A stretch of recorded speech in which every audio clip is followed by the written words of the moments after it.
I'm Catherine Emmons, and today I'm speaking with Rich Bentz. He's a partner in the Corporate Leadership Resources organization Sharon, and also with Ann Holm. She's a leadership and professional development coach, and she emphasizes brain-based approaches to leadership. So today we're going to talk about the difference between management and leadership. So Rich, as part of Sharon, you've developed what you call management competencies, transition skills, and leadership potentials. Now you're beginning to be able to measure these things, and you're starting to talk about brain-based leadership. Could you tell us a little bit more about that? Since Warren Bennis articulated the difference between managing and leading in his 1989 book on becoming a leader, there's been a proliferation of other books, materials written, articles, discussions that differentiate even more clearly, that talk about the progression from one to the other and perhaps even validate these differences. And currently we have the opportunity to determine what goes on inside one's brain as you are engaged in a management activity such as delegating or project management. And we're able to determine how that differs from the activity that goes on in your brain when you're engaged in a leadership activity like visioning or motivating others. Thank you. Ann, could you give us a little bit more of insight into that brain-based piece? I would love to. There's an area of the brain, actually there's three parts that work together. The medial prefrontal cortex, the left and the right prefrontal cortices. And the medial prefrontal cortex is the area in which the vision or the I want statement comes from. This is what I'm looking for. This is my long-term goal.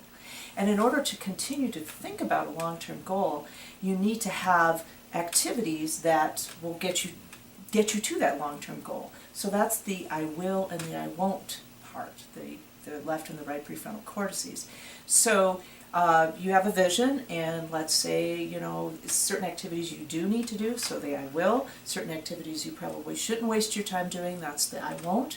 And they feed into this medial prefrontal cortex vision that you've put together.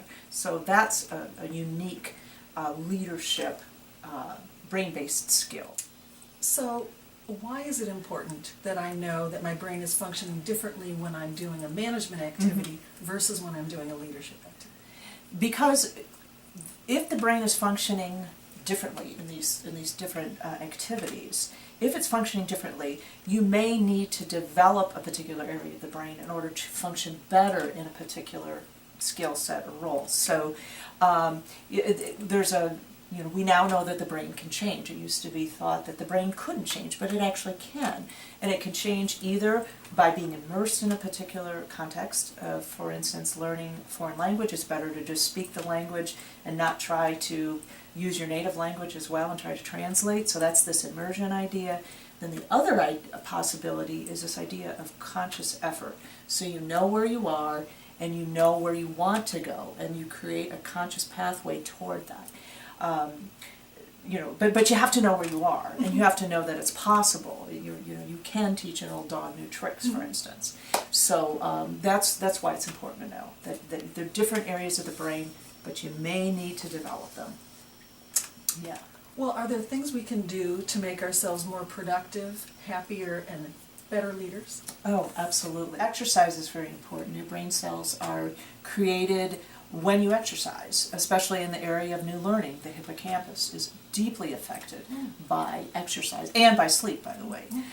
Nutrition is very, very important. We used to think that was sort of a discard pile issue, but it's not. It's very, very important. That's part of bringing your A game.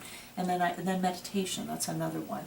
I mean, I could really go on and on, but don't get me started. This has been my passion for 30 years. Don't get me started. But we do want to get you started. Okay.